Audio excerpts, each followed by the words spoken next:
Hi అందరికీ నమస్కారం. Welcome to our channel.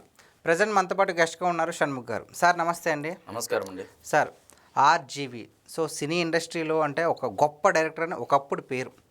అతను గత ప్రభుత్వ పాలకుల అండ చూసుకొని జగన్మోహన్ రెడ్డి గారికి అంటే ఫేవర్గా జగన్మోహన్ రెడ్డి గారికి ఎవరైతే వ్యతిరేకంగా ఉంటారో అంటే చంద్రబాబు నాయుడు గారు, లోకేష్ గారు, వాళ్ళకి పవన్ కళ్యాణ్ గారి మీద ముగ్గురిని టార్గెట్ చేస్తూ సినిమాలు అయితే తీయడం జరిగింది. వాటికి మంచి మంచి పేర్లు పెట్టడం జరిగింది. అంటే కమ్మరాజ్యంలో కడప రెడ్లు అన్నట్టుగా అంటే మంచి మంచిగా అంటే బాగా ట్రోల్ చేసేలాగా పెట్టారు.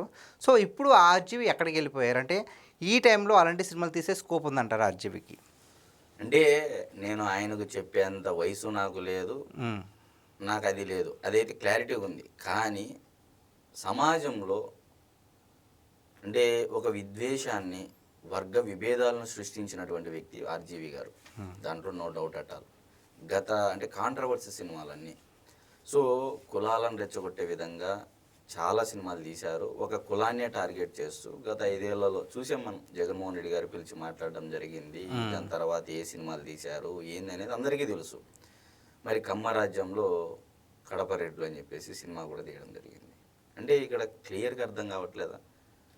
రెడ్లకి కమ్మలకి ఏమన్నా ఆస్తి తగాదాలు లేకపోతే శత్రుత్వాలు ఏమన్నా ఉందా కమ్మకు రెడ్డికి? ఏమంటే రాజకీయాలలో రెడ్లు ఒకసారి కమ్మలు ఒకసారి వస్తున్నారు. ఇప్పుడు జగన్మోహన్ రెడ్డి గారు ఆర్జీవి గారు అంటే పిలిచారు, సినిమా తీశారు, సినిమాలాగే చూశారు కూడా జనాలు కూడా, ఎవరు దాని మీద కామెంట్ చేయలేదు. కానీ ఇక్కడ నేను ఏమంటున్నానంటే ఆర్జీవి గారి టాలెంట్ను ఒప్పుకుంటాం, దాంట్లో డౌట్ లేదు. కానీ ఒక సామెత ఉందండి తెలుగులో, మంచోడు అంటే మంచం కింద మూత్ర విసర్జన చేశాడు, టాయిలెట్ చేశాడు, బాత్రూమ్కి వెళ్ళాడు అన్నట్టు చెప్పే పరిస్థితి. అంటే ఆర్జీవి గొప్ప డైరెక్టరు, ఆర్జీవి టాలెంట్ ఉన్న డైరెక్టర్ అని చెప్పేసి అతను ఏమి చేసినా కరెక్టేనని అనుకుంటే టాలెంట్ని ఎంకరేజ్ చేశారు ఇదే తెలుగు వాళ్ళు. మరి అదే వర్గ విభేదాలను సృష్టించినటువంటి ఆర్జీవి గారిని అంటే మహిళలు సైతం చీత్కరించుకునే విధంగా, మహిళా సభ్య సమాజాన్ని తలదించుకునే విధంగా తను ఏ విధంగా వీడియోలు రిలీజ్ చేశాడని మనం చూసాం. తన సినిమాలో ఏ విధంగా చూపిస్తాడని కూడా చూసాం. సరే, మరి అందరూ చేస్తున్నారు కదా, ఆర్జీవి చేసేది ఏముందంటే ప్రతి ఒక్క దానికి ఒక లైన్ అనేది ఉంటుంది, హద్దు, పరిమితి అనేది ఉంటుంది. ఒక వస్తువైనా లేకపోతే ఒక నాట్యమైనా లేకపోతే కొన్ని హద్దులు ఉంటాయి. మనం సభ్య సమాజంలో బతుకుతున్నప్పుడు ఆ హద్దులు అనేటివి ఈరోజు ఆర్జీవి గారు వచ్చి నేను ఆ లైన్ పక్కకు తీసేస్తా, పక్కకు జరుపుతా, నా ఇష్టము, నా బతుకు, నా ఇష్టం అన్నప్పుడు నువ్వు హ్యాపీగా అడవులు ఉన్నాయి, మడ అడవులు ఉన్నాయి, లేకపోతే రాజస్థాన్ అంటే ఎడారి ఉంది, సహారా ఎడారి ఉంది, ఎక్కడైనా వెళ్ళి బతకచ్చు. ఇక్కడ ఎవరిని ఆర్జీవి గారిని తప్పు పట్టట్లేదు. మరి ఇప్పుడు మీరేమంటున్నారు, రామ్ గోపాల్ వర్మ గారికి ఇప్పుడు సినిమా తీసే ఛాన్స్ ఏమైనా ఉందా? ఆయన ఎక్కడికి పోయాడు ఏంది అనేది వస్తుంది అత తొందరలో అతనికి కూడా. ఎందుకంటే ఫైబర్ నెట్ ద్వారా దాదాపు అతను తీసినటువంటి సినిమాకు ₹1 కోటి పైన చెల్లించాలని చెప్పేసి జీవో ఇచ్చారు. ఇప్పుడు నేనేమంటున్నానంటే నాడు కమ్మరాజ్యంలో కడప రెడ్లు అని చెప్పి ఏదైతే రామ్ గోపాల్ వర్మ సినిమా తీశాడు, ఈరోజు అయితే స్కోప్ ఉంది కదా. ఇదే కడప రాజ్యంలో కమ్మ బిడ్డలు అని చెప్పేసి ఇప్పుడు తీసే స్కోప్ అయితే ఉంది కదా. ఇప్పుడు చాలామంది ఏమంటున్నారు, మహానాడు వేదికగా గొప్పలు చెప్పుకోవడం కాదు, గడప గడపకు వెళ్ళే దమ్ము ధైర్యం ఉందా అని చెప్పేసి కొంతమంది వైఎస్ఆర్సీపీ పార్టీ శ్రేణులు అంటున్నారు. ఎస్, వాళ్ళు అడిగిండేది కూడా పాయింటే.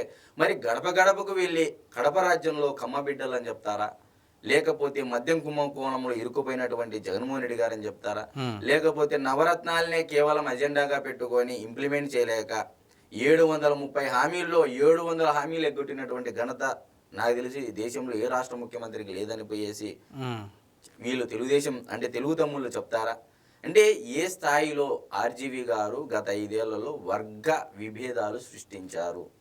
నాకు తెలిసి ఈరోజు మరి రండి, అనంతపురం జిల్లాకి రండి, రెడ్లు కమ్మలు అంతా ఒకటిగా ఉంటారు, మామ అల్లా అట్లా వరుసలతో కూడా పిలుచుకుంటారు. రండి, ఎక్కడా రెడ్లకు కమ్మలకు శత్రుత్వం లేదు. ఇది రాజకీయ పరంగా రాజశేఖర రెడ్డి గారు అధికారంలోకి వచ్చిన తర్వాత తీవ్రతరం అయిపోయిందని. అంతకుముందు ఈ రెడ్లు పరిపాలించలేదా ఈ రాష్ట్రాన్ని? చెన్నారెడ్డి గారు, జనార్దన్ రెడ్డి గారు, కాసు బ్రహ్మానంద రెడ్డి గారు, కోట్ల విజయభాస్కర్ రెడ్డి గారు, మరి వీళ్ళు పరిపాలించినప్పుడు ఏ రోజు కూడా రెడ్డి వర్సెస్ కమ్మ లేదే. మీరు బాగా అబ్జర్వ్ చేశారా? మరి ఇదే చంద్రబాబు నాయుడు గారు వర్సెస్ చెన్నారెడ్డి గారు, ఇదే చంద్రబాబు నాయుడు గారు వర్సెస్ జనార్దన్ రెడ్డి గారు, ఇదే చంద్రబాబు నాయుడు వర్సెస్ మొత్తం మిగతా కిరణ్ కుమార్ రెడ్డి గారి నుంచి మొదలు పెట్టుకుంటే ఈ రోజు జగన్మోహన్ రెడ్డి గారి వరకు వన్ సైడ్ ఇటువైపు చూసుకుంటే చంద్రబాబు నాయుడు గారు. మరి ఏ రోజైనా చంద్రబాబు నాయుడు గారు వర్గ విభేదాలు సృష్టించే విధంగా ఏ రోజైనా ఒక స్టేట్మెంట్ ఇచ్చారా మహానాడు వేదిక కానీ? లేదు కదా. అంటే నేను ఏమంటున్నానంటే క్లారిటీగా ఎవరు వర్గ విభేదాలను సృష్టిస్తున్నారు. ఇక్కడ రెడ్లు కూడా నాకు తెలిసి మా ప్రాంతంలో ఉన్నటువంటి రెడ్లు ఇంటి గడప తొక్కితే ఖచ్చితంగా వాళ్ళకు ఉన్న దాంట్లో సాయం చేసేటువంటి తత్వం ఖచ్చితంగా ఉంది మా ప్రాంతంలో ఉండేటువంటి రెడ్లకి. కానీ ఒక కుటుంబం తన ఆధిపత్య కోరు కోసం ఈ రోజు రెడ్లను ఒక మిగతా సామాజిక వర్గాలకు రెడ్లను ఒక సామాజిక వర్గాన్ని అంటే వర్గ విభేదాలుగా చూపించి ఒక కుటుంబం ఆధిపత్య కోరు కోసం ఈ రోజు రెడ్లను బలి చేస్తున్నారనేది ఇక్కడ నా బాధ కూడా అండి. మరి నిజంగా రెడ్లకి న్యాయం చేయాలని అనుకుంటే ఈ రోజు నెల్లూరు జిల్లా మొత్తం క్లీన్ స్వీప్ అండి తెలుగుదేశం పార్టీ. ఎలా సాధ్యం? మరి నెల్లూరు అంటే రెడ్ల కంచుకోటది. వేమిరెడ్డి ప్రభాకర్ రెడ్డి గారు, ఆనం రామనారాయణ రెడ్డి గారు, కోటంరెడ్డి గారు, కావ్య కృష్ణారెడ్డి గారు, మళ్ళా సోమిరెడ్డి చంద్రమోహన్ రెడ్డి గారు, ఎక్కడన్నా చూడండి మీరు. నాకు తెలిసి నెల్లూరు జిల్లా అంటేనే రెడ్ల కంచుకోట. మరి కర్నూలులో కూడా రెడ్ల కంచుకోట. ఆల్మోస్ట్ చాలా నియోజకవర్గాలు సగం నియోజకవర్గాలు రెడ్ల కంచుకోటే. మరి కడప జిల్లా మరి ఈరోజు 10 సీట్లకు గాను 7 సీట్లు తెచ్చారు. అంటే ఎక్కడ రెడ్లు వైఎస్ కుటుంబానికి మేము బానిసలం కాదు అని పదే ప్రూవ్ చేసుకుంటా వచ్చారు. ఓకే. సో మరి అంటే గత ప్రభుత్వ పాలకులు అండ చూసుకుని అంటే కమ్మ రాజ్యంలో కడప రెడ్లను తీశారు కదా. సో ఇప్పుడు ప్రభుత్వం మారింది కదా. సో ఆర్జీవి గారికి అంటే కడప రాజ్యంలో కమ్మ బిడ్డలను తీసే అంటే ఆ సినిమా తీసే దమ్ము ఉందంటారు అసలు? ఫస్ట్ చంద్రబాబు నాయుడు గారు ఒప్పుకోరండి. ఒకవేళ ఇప్పుడు జగన్మోహన్ రెడ్డి గారు ఇంటికి పిలిచినట్టు చంద్రబాబు నాయుడు గారు పిలిచినా ముందు చంద్రబాబు నాయుడు గారు వెళ్ళి ఇంకో సినిమా మంచి సీతారామం ఉంది కదా మూవీ, ఒక మంచి బ్యూటిఫుల్ లవ్ స్టోరీ ప్లస్ ఆర్మీకి సంబంధించి అలాంటి సినిమా ఒకటి ప్రిపేర్ చేసుకొని సమాజానికి ఒక మెసేజ్ ఇవ్వని చెప్తారు. కానీ ఇలా కడప రాజ్యంలో కమ్మబిడ్డలు మళ్ళీ తీయచ్చు కదా. ఈరోజు అతనికి నికార్సైన దమ్మున్న డైరెక్టర్ అయితే ఈరోజు తీమను అదే కడపలో మహానాడు పెట్టారు. మరి ఇలా ఏ రోజైనా స్టేట్మెంట్ ఇచ్చారా? లేదు. తెలుగుదేశం పార్టీ అంటేనే సెక్యులర్ పార్టీ అండి. కుల మత ప్రాంతాలకు అతీతంగా ఆ పార్టీలో వచ్చి పార్టీ కార్యకర్తల మీద నడిచేటువంటి పార్టీ అది. ఈరోజు నాయకుల మీదో లేకపోతే చంద్రబాబు నాయుడు గారి మీదో లేకపోతే లోకేష్ గారి మీద కాదు, కార్యకర్తలే వాళ్ళని ముందు పెట్టి నడుపుతున్నటువంటి పార్టీ తెలుగుదేశం పార్టీ. మరి సో మరి అంటే ఒకప్పుడు చూసుకున్నట్లయితే శివ, సత్య, రంగీలా అంటే బిగ్గెస్ట్ బ్లాక్ బస్టర్ తీసిన ఈ డైరెక్టర్ అంటే ఇలాగా మీరు అన్నట్లుగానే అంటే కులాలు మతాల మధ్య చిచ్చులు పెట్టే సినిమా తీస్తున్నారు అంటే ఆయన భాషలోనే చెప్పాలి అంటే రాజులు ఆయన రాంగోపాల్ వర్మ గారు రాజులు అంతేనా? రాను రాజుగురం ఏమైందంట, రాను రాజుగురం గాడిదైందంట. సో పల్లెలు ఇది చెప్తారండి పెద్దోళ్ళు. ఏదన్నా ఒకరిని తిట్టాలన్నా ఇంకొకరిని ఉద్దేశించి మాట్లాడాలన్నా రాను రాజుగురం గాడిదైందని చెప్పేసి ఒక సామెత చెప్తారు. అదే తరహాలో ఆ రాంగోపాల్ వర్మ తీసేటువంటి సినిమాలు ఎలా ఉంటాయి అంటే పనికి మాలిన సమాజం చేత్కరించుకునే విధంగా అవుతున్నాయి తప్ప ఎక్కడ తీశారు సినిమా ట్రెండ్ సెట్ చేశారు.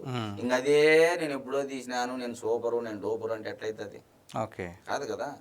నువ్వు ఇప్పుడు ఏందో చెప్పు అంటున్నారు జనాలు. మరి గత 5 ఏళ్లలో ఫండింగ్ ఇచ్చేవాడు లేడు, ఎవరు లేరు.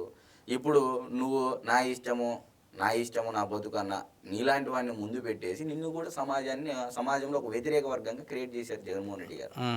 మరి ఈరోజు కమ్మలకి రెడ్లకి మధ్య చిచ్చు పెట్టే విధంగా అదే సినిమాలో నారా లోకేష్ గారిని పప్పుగా చూపించారు కదా. మరి ఈరోజు నిజం నేను పప్పు కాదు నిజం అని చెప్పి సినిమాది, నిప్పు అని చెప్పి సినిమాది కాదా చెప్పు, నిజమేంటో తెలుస్తుంది నీకు.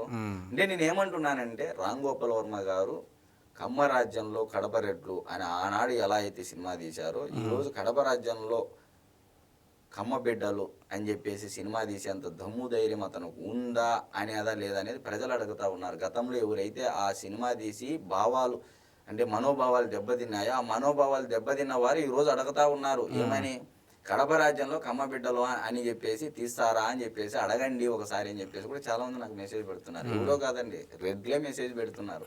మా రెడ్లను నాశనం చేసేస్తున్నారు మొత్తము. అసలు అతను మాకు ప్రతినిధి కాదని బైరెడ్డి రాజశేఖర రెడ్డి చెప్పా, తులసిరెడ్డి గారు చెప్పా. అయినప్పటికీ కూడా వీళ్ళు ఒక కుటుంబం ఆధిపత్య కోరు కోసము ఒక సామాజిక వర్గాన్ని బానిసలుగా చేసుకొని మేము మాత్రమే వీళ్ళకి ప్రతినిధిగా అని చెప్పేసి ఈరోజు మంచి భావాలు ఉన్నటువంటి వ్యక్తి, మంచి వ్యక్తిత్వాలు ఉన్నటువంటి రెడ్లని ఈరోజు సమాజంలో అన్ని వర్గాలకు వ్యతిరేక వర్గంగా క్రియేట్ చేస్తున్నారు ఆ కుటుంబం అనేది. అయితే కొంతమంది ఒరిజినల్ రెట్లు బాధపడుతున్నారు అనేది నాకు చెప్పినటువంటి అంశం మీకు చెప్తున్నాను. Okay sir, thank you so much. నమస్తే.